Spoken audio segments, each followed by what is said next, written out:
So, ito nga pala guys, yung nagawa ko na single crochet stitch po na front and back stitch. Ayan. Cute din naman siya guys, pero para sa akin ang tagal kong matapos. Kaya gusto ko siyang tas-tasin. Ayan.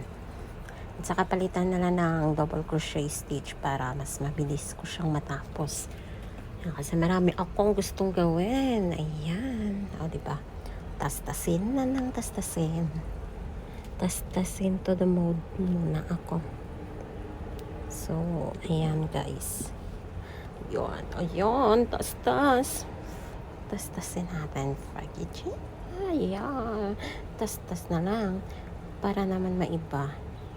Ibahin ko yung, imbis na single crochet stitch, gagawin ko siya double crochet stitch kasi para mas mabilis ko siyang matapos. Ang ganda din naman ang kulay niya. Pero mas maganda pala guys yung kanya na stitch pag pag milk cotton yarn yung gagawin, or yung mas maliit sana na zipper yung gagawin dito kasi para mas mabilis siya matapos.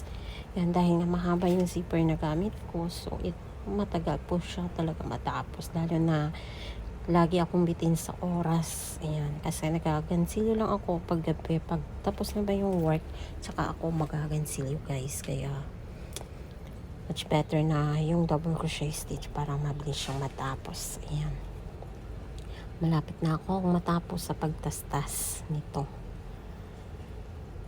Ayan, o diba, para naman makaabante na sa ibang gagawin na naman. Next project ulit. Tadan! O, diba? Tas-tas ko na siya. So, ito, magsa-start na ako ng double crochet stitch. So, chain tayo ng 2. 1. Oops. 1, 2. And then, yarn over. Sa same pa rin siya, guys, na stitches. Ayan. And then, double crochet stitch po tayo. And then, sa next po na double crochet, yung kukunin po natin is yung nasa likuran lang. Yung isa lang pa. Isang chain lang. Diyan po tayo gagawa ng ating double crochet stitch. And then, sa next na stitch, ayan. Yung regular talaga na stitch, no? Ayan. Oops, parang ayaw pang pumasok eh. Yan. At parang mali yung napasukan.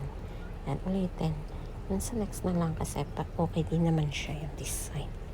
So, ayan nga. Double crochet stitch. And then, yarn over. And then, yung one lang guys na chain sa likuran banda. Yan, dyan po tayo mag-double crochet stitch. And then, repeat lang po natin. And then, sa next, ayan. Yan lang po yung design na stitch para sa aking ginagawa ngayon na zip coin purse. Ayan. Para mabilis po siya matapos, ginawa ko na po siya double crochet kaysa doon sa nauna ko nagawa na single stitch. Kasi mabagal. Matagal po siyang matapos. So, ayan na nga. So, ito na yung gagawin ko guys hanggang matapos po siya.